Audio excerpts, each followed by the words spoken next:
राधे राधे। राधे राधे महाराज जी। महाराज जी, हम लाली जी की कृपा से सही रास्ते पे चलने का प्रयास कर रहे हैं, पर कई बार हमारा बुरा करने चाहता है कोई, फिर हमारे साथ बुरा व्यवहार करता है तो हमारा संयम टूट जाता है। महाराज जी, हमें सामने यही वाले तुम्हारी परीक्षा है, सही चलने की यही परीक्षा है। जब हम सही चलें और हमें गलत कहा जाए और हम अपने मार्ग से हिले नहीं, हमारे साथ गलत किया जाए, गलत कहा जाए और हम सही चल रहे हैं, हम सही ही चलें, यही हमारी परीक्षा है। ये थोड़ी कि हम दुखी हो जाए, बैठकर रोने लगे। देखो, आप तो गृहस्थ धर्म में हो, हम भगवान के धर्म में। हमें पीटा भी गया, गाली भी दी गई, अपमानित किया गया पूरे जीवन में, लेकिन उस समय हम यही सोचते रहे कि मेरे भगवान मेरी परीक्षा ले रहे हैं, धैर्य की परीक्षा ले रहे हैं।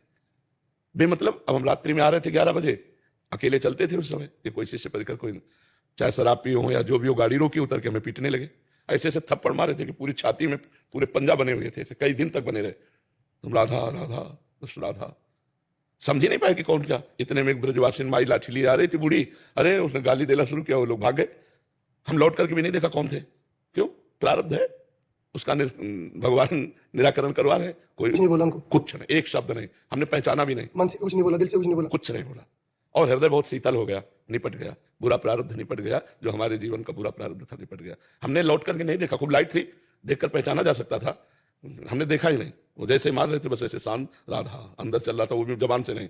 और हमें पद है, जो पद गा रहे थे अंदर, वो हमें बिल्कुल पूरा ध्यान है कि हमारी इस लाइन पे थप्पड़ पड़ा था। कौन सा पद था वो? आवत्सी वृषभानु दुलारी रूप राशि अति चतुर शिरोमणि अंग अंग सुकुमारी। तो कहा ले हम पूजा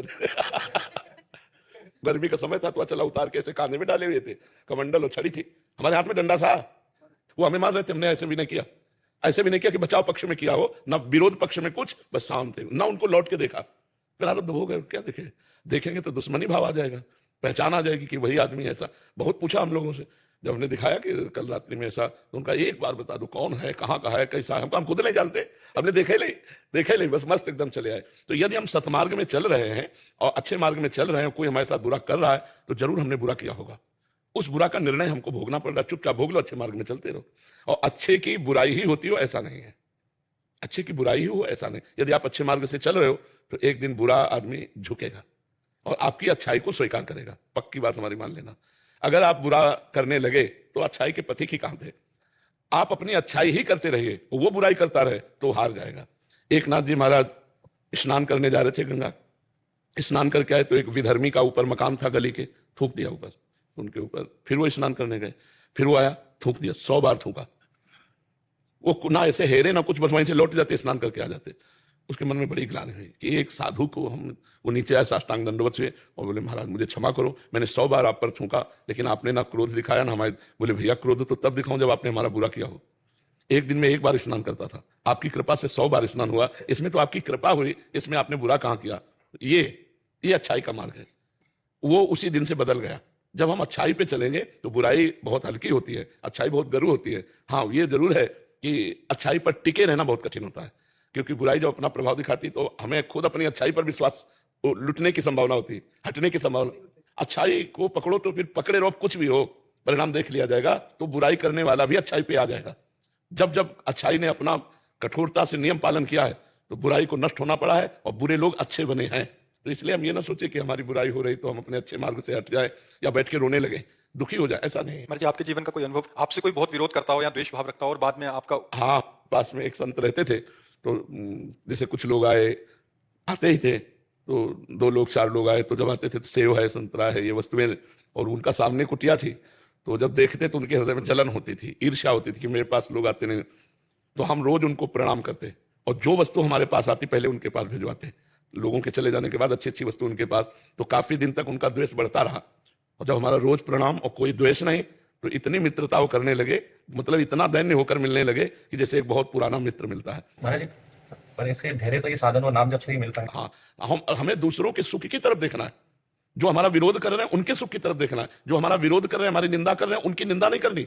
हमें उन पर विचार करना कि वो ऐसा क्यों बोल रहे हैं। अगर मेरे में कमी है और वो मैं सुधार करूं और उनकी निंदा बंद हो जाए तो हमें करना चाहिए। और अगर मेरे में कमी नहीं है और वो निंदा कर रहे हैं तो फिर भगवान जाने, फिर हम उनका विरोध तब भी नहीं करेंगे। पर कभी तो सह लेते हैं तो कभी सह नहीं पाते, तो मतलब कैसे रेगुलर करते हैं? जैसे आप नाम जप से सह ले। और सबसे बड़ी बात है कि हमें ये पता है कि मेरे भगवान मेरे साथ है। अगर मुझे थप्पड़ मारेगा कोई तो मेरे भगवान के आदेश से मारेगा, अगर भगवान के आदेश से मारता है तो मुझे सर झुका देना चाहिए। जैसे कभी कोई मार देता है तो तभी सह लेते हैं, पर फिर दोबारा ऐसे होता रहता तो फिर ऐसा नहीं होगा कि हर रविवार को पिटेगा, ऐसा नहीं होता। देखो ऐसा नहीं होता, ये केवल मन की गणित है, ऐसा नहीं होता। प्रारब्ध भोग है तो कभी कभी आता है, ऐसा थोड़ा होता है हर इतवार को आता है, हर शनिवार को आता है, ऐसा नहीं आता है। तो बहुत आता भैया कहते थे कि नाम जप करता तभी तेरे को इतना क्रोध आता है, क्या फायदा तेरे नहीं, क्रोध जैसे नहीं, फायदा तो अलग चीज है। जो नाम हमने 500 नाम जब किए हो तो भगवान के बैंक में जमा है, और क्रोध कर रहे हैं हमारी गलती है। हमको क्रोध से बचना चाहिए। अगर क्रोध करें तो अपना तेज नष्ट होता है, अपनी बुद्धि मलिन होती है। हो जाती है, ऐसा होता है कि सबका नष्ट हो जाता है, फिर बाद में होता है कि क्यों गुस्सा करा। नहीं, गुस्सा आए तो एक उपाय है, मौन। कभी तो मौन हो जाता है, कभी होता ही नहीं, तो और वो करता है कि नहीं, देखो इसका अभ्यास करें, अभ्यास से ठीक होता है। जैसे अभी कोई गाली देने लगे, हम मौन का, पहले महाराज ने कहा था मौन। गुरुदेव आपने तो जिंदगी बताई है, 2 साल से आपको सुन के आप नहीं बता। हाँ, धीरे धीरे आप इस क्रोध पर विजय प्राप्त कर लेंगे यदि मौन का आश्रय लें, हट जाने का स्वभाव बना लें। हार जाने में भगवान का बल मिलता है और जीत जाने में अहंकार पुष्ट होता है।